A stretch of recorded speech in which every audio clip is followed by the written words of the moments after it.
Assalamualaikum warahmatullahi wabarakatuh.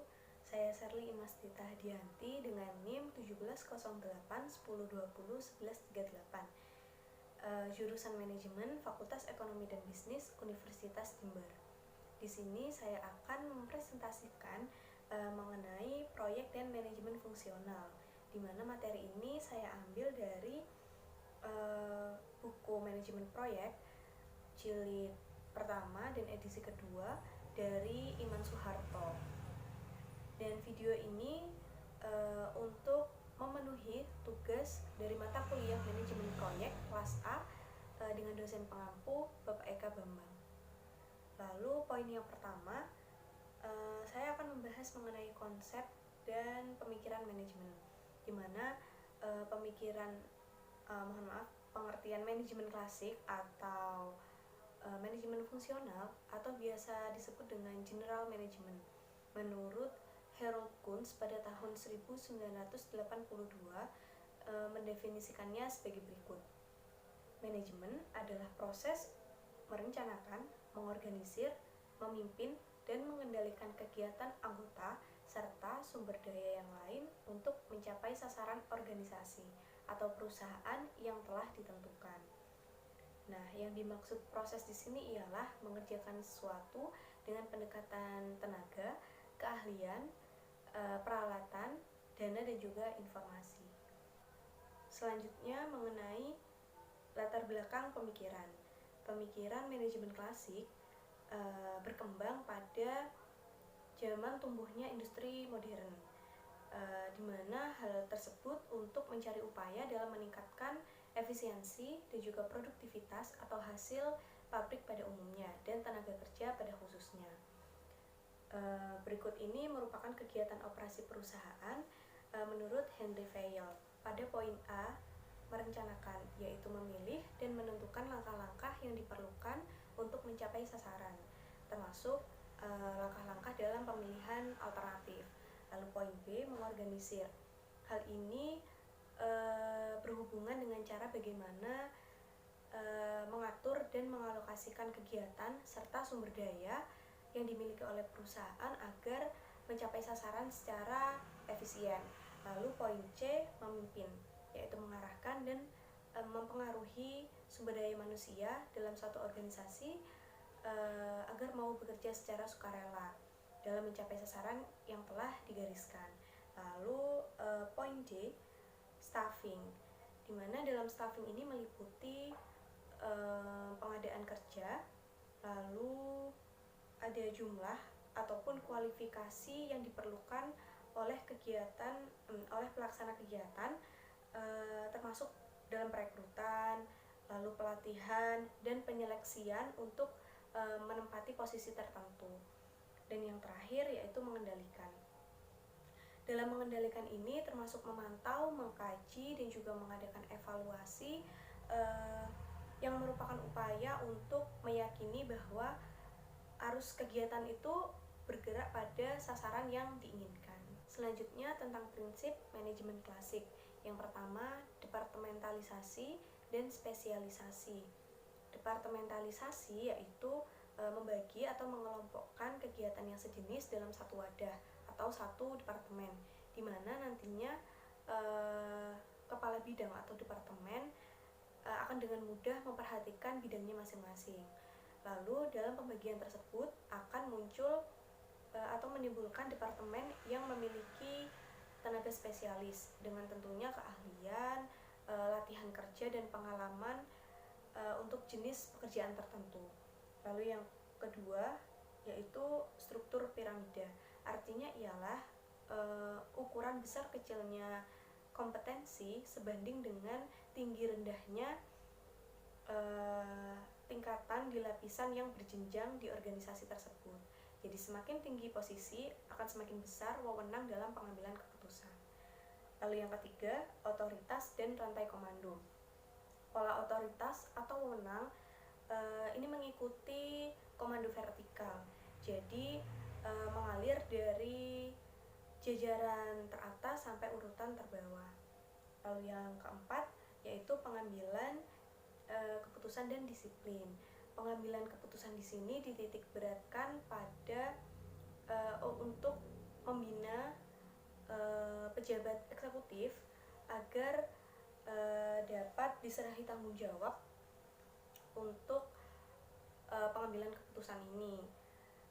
Maka disiplin nantinya akan tumbuh dari kepemimpinan yang baik, termasuk perhatian atas keinginan subordinatif dan adanya punishment ketika terjadinya pelanggaran.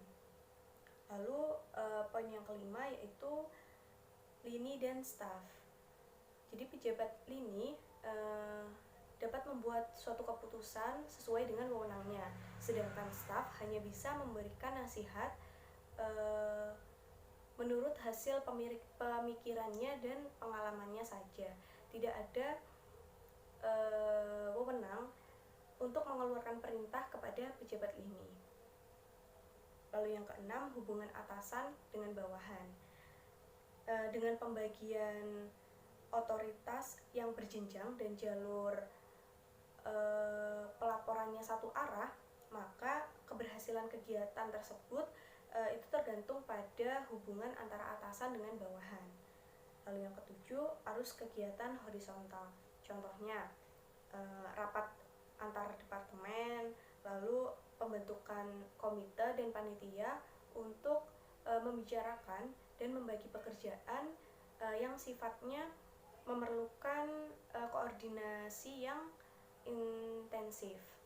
Lalu prinsip yang terakhir yaitu kriteria keberhasilan dan tujuan tunggal. Pada manajemen klasik ini cenderung menekankan pada tujuan tunggal. Contohnya keuntungan perusahaan. Nah, jika dilihat pada zaman saat ini perlu adanya perhatian mengenai faktor lain, misalnya pelestarian lingkungan, lalu hubungan atau harapan keikutsertaan masyarakat untuk memasok tenaga kerja dan juga material lokal. Lalu masuk pada poin kedua yaitu membahas mengenai perilaku proyek dan pengelolaan yang dituntutnya. Berikut ini merupakan beberapa perilaku dan fenomena kegiatan proyek dan pengelolaan yang diperlukan. Pada fenomena kegiatan proyek poin A, yaitu bersifat dinamis, intensitas dan jenis kegiatannya berubah dalam waktu relatif pendek, kecuali proyek pembangkit listrik tenaga nuklir atau PLTN, karena sebagian besar proyek tersebut akan berlangsung tidak lebih dari 4 tahun. Lalu tuntutan pengelolaan dan tanggapan untuk mengatasinya ialah dengan cepat tanggap atas adanya perubahan. Lalu metode pemantauan dan pengendaliannya harus sensitif dan juga perencanaan dan pengendalian harus terpadu. Lalu pada kegiatan proyek poin B yaitu non-rutin, belum dikenal tetapi sasarannya telah digariskan dengan jelas dan dalam waktu yang terbatas. Nah, karena dalam kegiatan ini memiliki sasaran yang jelas, jadwal yang ketat dan bersifat sementara, hal tersebut akan membutuhkan analisis yang matang dan juga keputusan yang tepat. Maka perlunya perhatian khusus oleh tim yang berdedikasi di bawah pimpinan proyek. Selanjutnya pada kegiatan proyek poin C. Kegiatannya bermacam ragam, meliputi bermacam keahlian dan keterampilan. Kegiatan tersebut meliputi pengkajian ekonomi, lalu masalah dampak lingkungan, pembelian, konstruksi, sampai pada inspeksi dan uji coba sebuah produk atau gedung atau instalasi yang selesai dibangun. Maka dari itu, agar pemakaian sumber dayanya efisien, dari segi perusahaan perlu pemakaian bersama dan digunakan organisasi matriks. Lalu poin D, kegiatannya bersifat multikompleks dengan melibatkan banyak peserta dari luar maupun dalam perusahaan. Maka dari itu membutuhkan penanggung jawab tunggal, penekanan pada koordinasi dan integrasi, dan menggunakan pendekatan sistem dalam implementasi untuk membantu koordinasi dari berbagai pihak yang bersangkutan. Lalu pada poin E, kegiatannya berlangsung sekali lewat dan dengan resiko yang relatif tinggi. Dalam proses pengembangan proyek, mulai dari ide sampai pengambilan keputusan, nantinya akan banyak mengambil asumsi atau prakiraan karena belum terdapat adanya informasi dan data yang tersedia. Maka dari itu, hal tersebutlah yang akan sebanding dengan risiko yang dialami oleh perusahaan. Lalu tuntutan pengelolaan dan tanggapan untuk mengatasinya ialah dengan menggunakan pendekatan pragmatis, setapak demi setapak. Maksudnya ialah pengerjaan proyek tersebut harus dilakukan pengkajian pada semua aspek kelayakan proyek sebelum memasuki tahap implementasi. Jadi pengkajian tersebut dilakukan tahap demi tahap. Lalu digunakan juga analisis sistem dalam perencanaan. Dan pada poin F, pelaksanaan kegiatan oleh banyak pihak, bidang, atau organisasi. Nah, telah disinggung sebelumnya bahwa banyaknya pihak yang terlibat dalam pengerjaan proyek ini, namun dari masing-masing pihak tersebut pasti memiliki sasaran atau tujuan yang berbeda secara personal. Dan pada poin G sudah dijelaskan bahwa organisasi peserta proyek sering mempunyai sasaran yang sama dan berbeda pada waktu yang bersamaan. Maka dari itu tuntutan dalam mengelolanya untuk memperkecil hambatan birokrasi diciptakan arus kegiatan dan komunikasi yang horizontal. Lalu bersifat joint venture dan juga pendekatan manajemen sistem. Dan yang terakhir yaitu waktu mulai dan waktu penutupan, di mana mengingat siklus proyek ini yang relatif pendek, maka selalu ada waktu mulai atau biasa disebut dengan inisiasi, yang umumnya itu didahului oleh kegiatan studi kelayakan dan juga definisi keperluan dan lain-lain. Lalu ada juga waktu penutupan atau biasa disebut terminasi. Tahap ini merupakan masa akhir siklus proyek yang mana ditandai dengan kegiatan penyerahan hasil proyek seperti inspeksi dan juga testing akhir. Memasuki poin terakhir dari bab ini yaitu mengenai manajemen proyek. Pengertian manajemen proyek sendiri menurut Harold Kirsner yaitu manajemen proyek adalah merencanakan, mengorganisir, memimpin, dan mengendalikan sumber daya perusahaan untuk mencapai sasaran jangka pendek yang telah ditentukan. Lebih jauh, manajemen proyek menggunakan pendekatan sistem dan hierarki atau arus kegiatan vertikal dan horizontal. Ada beberapa perbedaan mengenai wawasan proyek atau manajemen proyek dengan wawasan fungsional atau manajemen klasik. Untuk beberapa fenomena menurut David R. Cleland dan William Rufus King pada tahun 1993. Selanjutnya yaitu mengenai teknik dan metode yang bercorak khusus untuk menangani kegiatan proyek yang membedakan dengan manajemen klasik.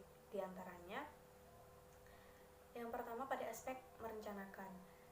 Manajemen proyek di tahap operasional menggunakan metode dan teknik analisis jaringan kerja seperti metode jalur kritis atau CPM, lalu teknik pengkajian dan telaah proyek atau biasa disebut dengan PERT, dan metode presiden diagram atau PDM.